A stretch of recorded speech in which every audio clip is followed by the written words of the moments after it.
설 연휴를 기점으로 코로나 감염세가 폭발적으로 늘었습니다. 부산에서만 코로나19 일일 신규 확진자가 1,000명을 넘었지요.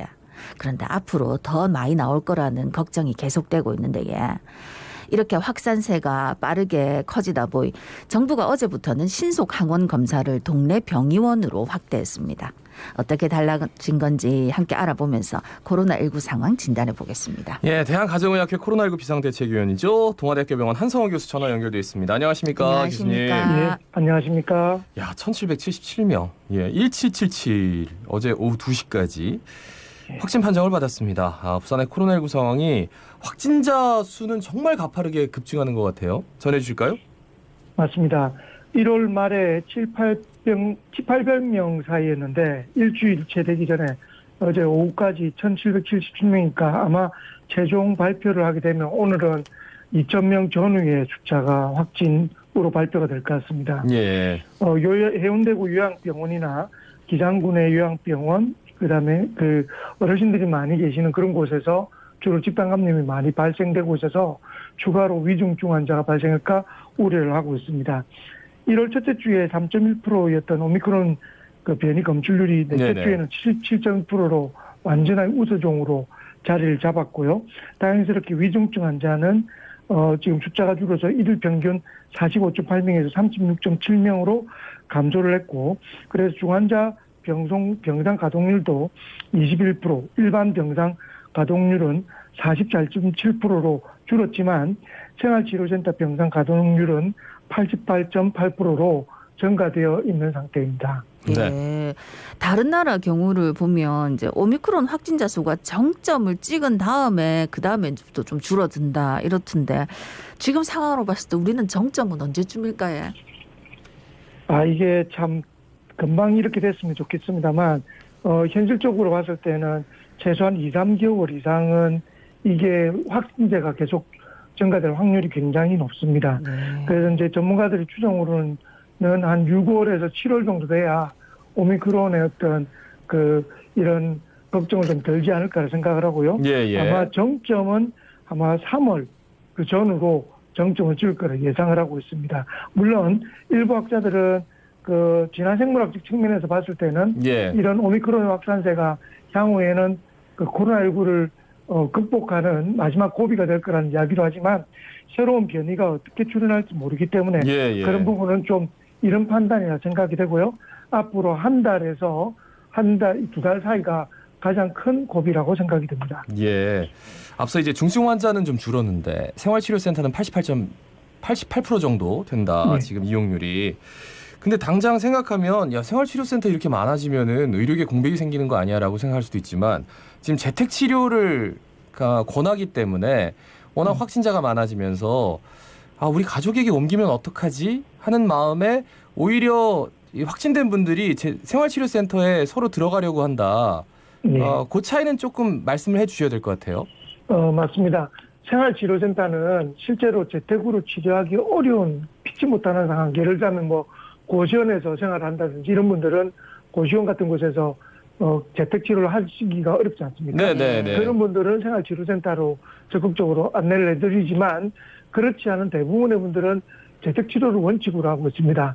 재택치료를 한다고 해서 의료를 어떤 혜택을 보지 않는 것이 아니라 전담하는 어르신들이 일주일 하루에 2번 이상 연락을 하면서 관리를 하게 돼 있고요. 재택치료를 했을 때 피치 못하게 동거하는 분들하고 격리가 되지 않은 분들은 부산시에서 호텔이나 숙박시설에 할인된 가격으로 또 이렇게 제공을 하고 있는 서비스를 제공하고 있기 때문에 생활치료센터가 사실은 최선은 아닙니다. 그건 피치 못하는 분들이 주로 가는 것이고 재택치료를 활용하는 것이 현재로는 가장 편안하게 치료를 받을 수 있는 가장 좋은 방법이다. 물론 재택치료의 원칙은 무증상이거나 증상이 가벼운 상대적으로 젊은 사람을 기준으로 했을 때 재택치료를 하는 것이 가장 좋을 것이다라고 권고드리고 있습니다. 오늘 사회적 거리두기 조정안이 발표가 될 것 같은데 교수님 어떻게 예상하세요? 아마 지금 이렇게 오미크론 변이가 확산되고 일주일 사이에 우리 더블링이라고 하죠. 2배 이상의 확산 숫자를 봤을 때는 사회적 거리두기를 완화하기는 어려울 거라 생각이 됩니다. 그렇지만 이제 보건당국은 최소한 강화하지는 않고 현재의 저녁 시간을 기준으로 6인과 식당 등 그 다중 이용 시설은 9시까지 이 오픈하는 현재의 그 사회적 거리두기를 연장하는 걸로 아마 정리가 되고 있는 것 같습니다. 그렇지만 이제 이런 부분들은 향후에 좀 오미크론의 확산세가 줄어들지 않으면 사회적 거리두기 단계를 완화하기는 힘들 것 같고요. 그렇지만 더 이상 강화하는 쪽으로 가지 않을 것이라고 생각이 됩니다. 물론 이제 정점을 찍었던 유럽이나 영국 같은 나라들에서는 오히려 완화 정책을 쓰고는 있지만 그런 정책을 우리나라에 적용하기에는 아직까지는 시기상조다. 상조라고 생각이 되고 한 3월 이후에 그런 예. 완화 정책이 도입되지 않을까라고 조심스럽게 전망을 하고 있습니다. 예. 어제부터 이제 동네 병의원에서도 신속 항원 검사가 전면적으로 시행됐는데 뭐 이게 어떻게 하는 겁니까? 지금 우리 부산의 경우에는 35개 지금 기관에서 신속 항원 검사를 할 수 있게 되고요. 그리고 부산 시내에 있는 16개 구군 보건소, 임시 선별 진료소에서 모든 검사 희망자에게 신속 항원 검사를 우선적으로 실시합니다. 물론 이제 신속 항원 검사에서 양성이 나오면 PCR 검사를 하게 되는데요. 그렇지만 PCR 검사를 우선순위자가 있습니다. 60세 이상의 그 의심 환자거나 역학적으로 연관성이 있는 분, 그리고 의사 소견에 따라 의심 증상이 있는 사람, 그리고 고위험 시설의 종사자, 그리고 그 앞서 말씀드린 것처럼 신속 항원 검사에서 양성자인 분들은 PCR 검사를 하고요. 그 외에는 전부 지금 신속 항원 검사를 우선적으로 하게 됩니다. 신속 항원 검사는 뭐 병의원 무슨 임시 진료소뿐만 아니라 35개 그 호흡기 전담 치료센터에서도 확인을 할 수 있지만 지금 마트나 또는 약국 그리고 온라인 쇼핑몰에서도 구입을 할 수가 있습니다. 5,000원에서 9,000원 정도의 가격으로 판매를 하고 있더라고요. 이런 부분들을 적절하게 활용하면 우선적으로 빨리 검사할 수 있는 방법은 있다라고 있지만 뭐 여러 가지 제한점은 있다고 생각이 됩니다. 근데 이제 어제부터 이제 70여 개 호흡기 진료 지정 의료기관 운영을 시작해가지고 여기 가면 신속 항원 검사를 받을 수 있는데 항원 검사 그 보건소 선별진료소 가면 지금 무료로 하는데 여기 가니까 가격이 좀 천차만별이더라. 정부에서는 당초 이제 5,000원 정도 비용 부담을 하면 된다라고 했는데 아직까지는 그게 좀 조율이 안 됐나 봐요. 어떻습니까? 지금 일단 병의원을 이용할 때는 신속 항원 검사 자체는 무료입니다. 그런데 진료 비용이 발생하는데 5,000원 정도의 진료 비용이 발생하게 돼 있고 그래서 만약에 의심 증상이 있거나 몸이 불편한 분들은 이 비용으로 처방도, 그러니까 약물 처방도 받을 수 있다고 생각을 하시고, 병의원은 진료를 보러 간다고 생각하시고 가시면 오히려 마음이 편하실 것 같고요. 신속 항원 검사 자체는 무료입니다. 그러니까 진료비가 나온다. 그렇죠. 이렇게 생각하셔야 되는군요. 될 수 있습니다. 그러니까 검사는 무료인데 그 병의원의 진료비다 이렇게 알겠습니다.